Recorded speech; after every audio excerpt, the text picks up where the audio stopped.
and they were busy. Oh, really?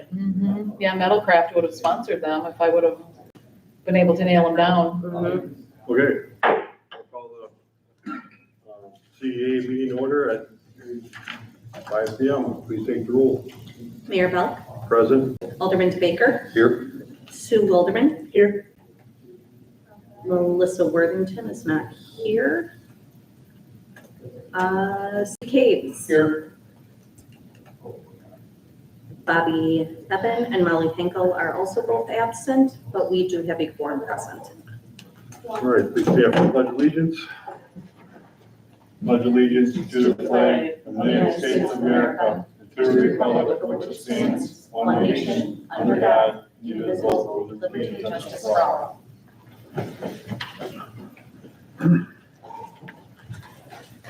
Okay. Any citizen comments tonight? All right, seeing none, discuss CDA fund balances. So there's a spreadsheet about what we have in that CDA balance, and apparently, I guess we confirmed that there's $95,959.08 in our CDA fund balance. And I just want to point out that from the last time, we did pay out the $5,000 facade grant to Deborah Roche, I think is the last name. And you'll see that under the facade grant, or the facade initiatives, $5,000. So that has been paid. Okay. All right, any other questions? All right, moving on. Other items, discussion, possible action, approval of the minutes for May 22nd, 2024. Meeting, is there a motion to approve? So moved. All right, motion by DeBaker, for a second. Second. Second by Steve Caves. Any discussion or corrections, additions? All right, all in favor, say aye. Aye. Opposed, motion carried.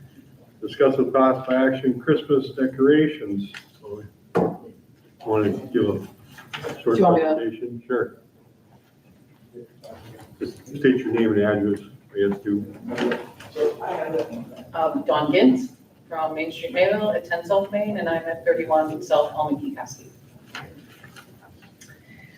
So what we're talking about is putting some Christmas decorations, hopefully a tree. That's kind of the idea, because we don't have a tree that works right now. I know we used to have something in Foster Park, and that tree is pretty much a skeleton inside, so they had recommended that we don't put any more lights in that tree. So we devised a plan basically to erect a flagpole.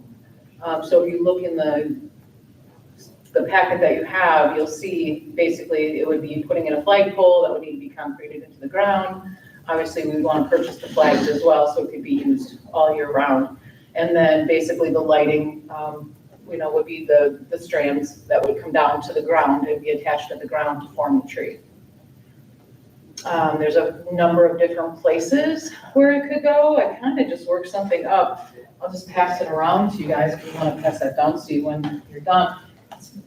It's pretty rustic what I'm showing, but if you did it in front of the Mayville sign, it would be an option. Behind the Mayville sign is an option. There's not as much room behind there. I did take a picture and you'll see how much space there is back there.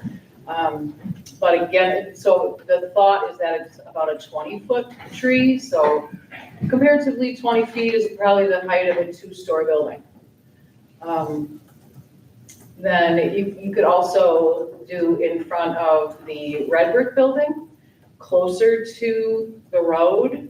There's a nice area that it could go, or you could also do it in front of the white limestone building, sort of centered in front of the building. It would also be a nice place to do it. So I guess that's just where the conversation starts. We did get the roundup from the Piggly Wiggly. So that is this month right now, and they're doing that roundup. I don't know exactly anymore what that means. I don't know how much money that is. I know when Kurt was still the owner there, he rounded it up to $5,000. So everybody who did that was receiving that money. I don't know how Fox Brothers does it. So I can't speak to how much money there is. So obviously there could be some limitation on how much money we could spend. There is a couple other thoughts, just so you're aware of other things that I looked at, and I don't know if this is in your packet or not, I didn't see it. But this is basically, just shows a Christmas tree that could be erected in Foster Park, where people could stand underneath it and have their pictures taken. That is not in lieu of a tree, that is just something else that could happen. And then I also looked at some swags that could go across the street. And again, that would all have to be measured out by the city and, determine how big and how long those would have to be. And if you owned the poles, could they be attached to which poles and where could that happen? So there's a lot of thought process around it. I guess it's kind of up to you guys, the direction that's taken. I just wanted you to understand the thoughts behind it. Anybody have some questions for me? I don't suppose we have any idea, like the cost of the flagpole and I have some of the costs on there. Oh, maybe I don't. So it's about, it would, for everything we'd need for the flagpole would be around $1,000. Well, less. It could be less than that. It depends on the type of pole you want. The electricity, like if you would run the electricity up the pole, if you buy a pole that already has something that could plug into it so that you could shine a light through the top, or if you'd want to just do something from the ground and shine up. So, $500 at a minimum, we would have to do for a pole, plus concrete. The tree, anywhere could run from 500 to 1,500, depending on what you wanted. Well, if we were going to put it where the sign is, I would think you'd want to put it behind the sign and run the power to it, and then that, because we always talk about lighting that up at night anyways, the sign, right? Then we'd have power there. So we could do it year round, and then the Christmas, we can put the light on the, well, we're gonna have the light on the flag anyways. Like, how long we're gonna have it on. So that'd be, that's probably where the most expensive is gonna come, Is running the electricity. electricity. Any idea what you think that would cost, run electricity to the back part there? Probably a couple grand. Okay. Then you'll have to run it, there's a power box up in the front, and then we'd have to run it to a meter on the back there. So, yeah, probably a couple grand. I think that's what we thought last time we talked about it. That's why they haven't put the lights up there yet. So it's really gonna determine by how much money we actually get. Right. And when will you know how much money we get? I would assume after the month is over, they would reach out to us. Anybody else got any thoughts? we could table it until we find out how much money we get. Any thoughts on location? I think all those are good locations. I like a tree by the Mayville sign, personally. Me too. In the front or behind? I don't know. I would say behind, not in front.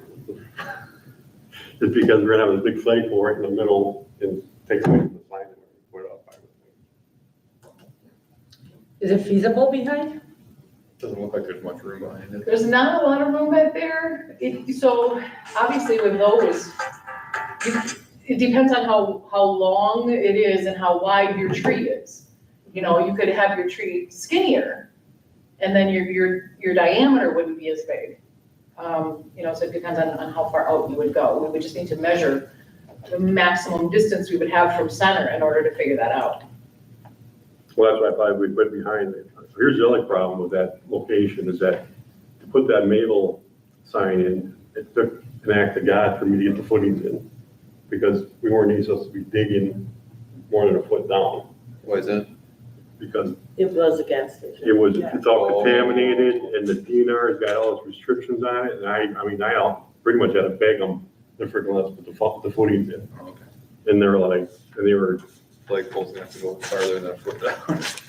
yeah, How thick of concrete do you think we would need in order to keep a stable pole? but we have to put at least 4 feet down below the frost line. But if you put it on the backside and we do it, no one's gonna know, you know, that we actually dug down in the ground. You do it right in front, people are gonna see, but,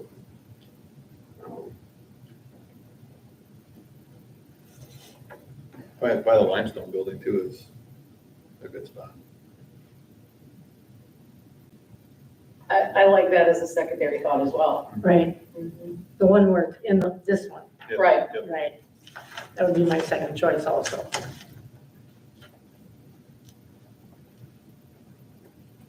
What next steps would you like me to follow?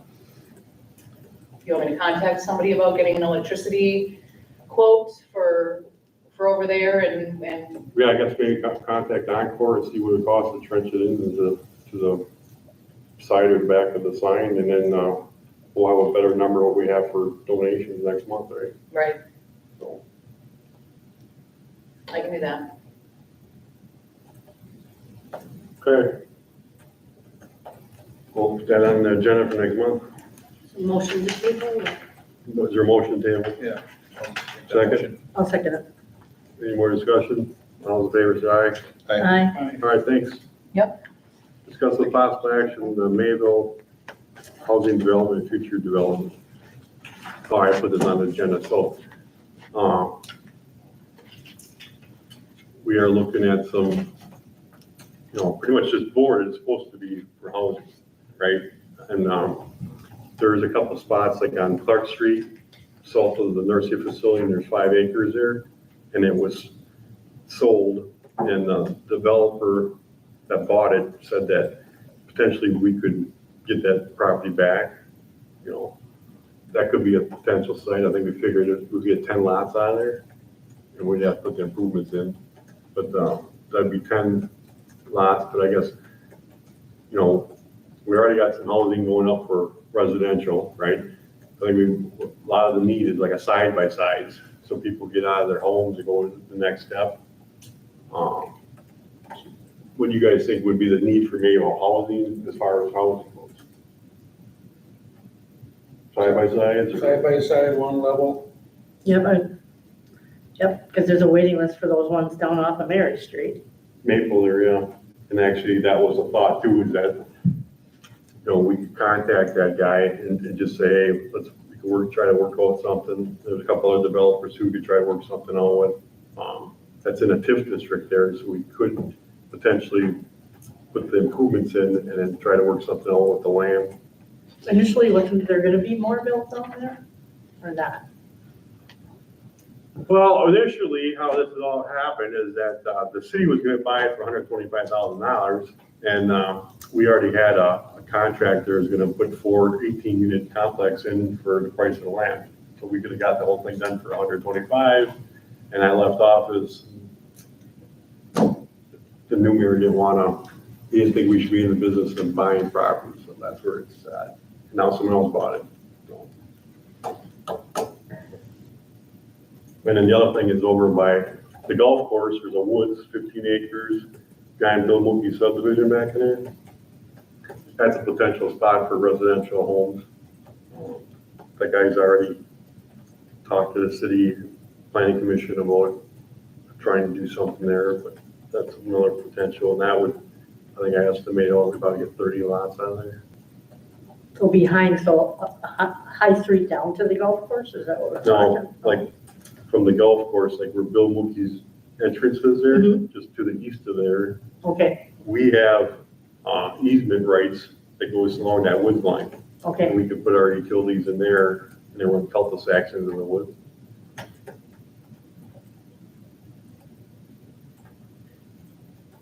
So you think we should try to pimp out some of these developers and see what kind of deals we can try to get? Because right now, we're at a standstill as far as housing. Tom Humphrey subdivision is pretty much full, only a couple lots left. There ain't much more for lots. When you say side by side, you're talking condos or duplexes? Well, I would say it could be either or, right? It could be side-by-side Right. condos or duplexes. I'm at the point in my life where, I don't need my big house anymore. I mean, it's nice to have, but it's a pain in the butt to clean and stuff. And it's just me and my partner, so it's like, well, why don't we just downsize? Why we need a big place anymore? And someone else can use our place. But we don't have a big need for, I mean, we have a need for housing right now, but we don't have a lot of locations. Right, and subdivisions like the one, was it Town and Country? Yeah, I mean, $400,000 houses, that's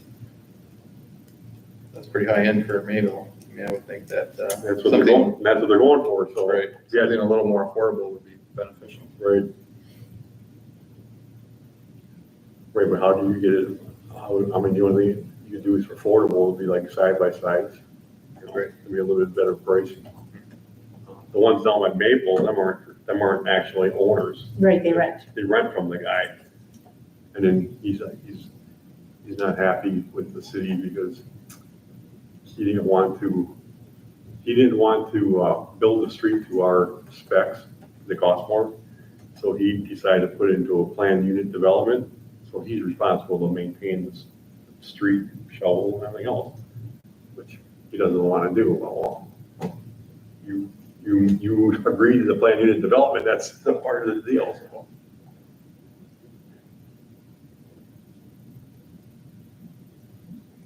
All right, well, let me, if we're in agreement, I guess I'll call some contractors and see if we can get some meetings and set up and see what we can work on. Try to get some development going. You're on Clark Street, just to clarify the farm field? No, before the farm field, there's a road that goes up, it's called Tag Road. Yep. From there to the nursing facility where the big tree is there. Yep. That's a 5-acre parcel. They surveyed it off already. Okay, so somebody just bought it, right? They're in the process of closing and then it'll be put in GIS pretty soon. Right?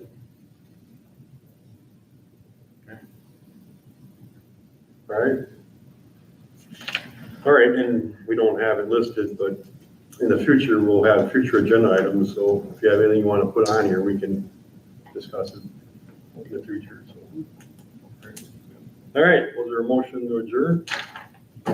I make a motion to adjourn? Second that? All right, motion adjourned at 4:05:16. Yes. All right, all in favor, say aye. Aye. All right, thanks.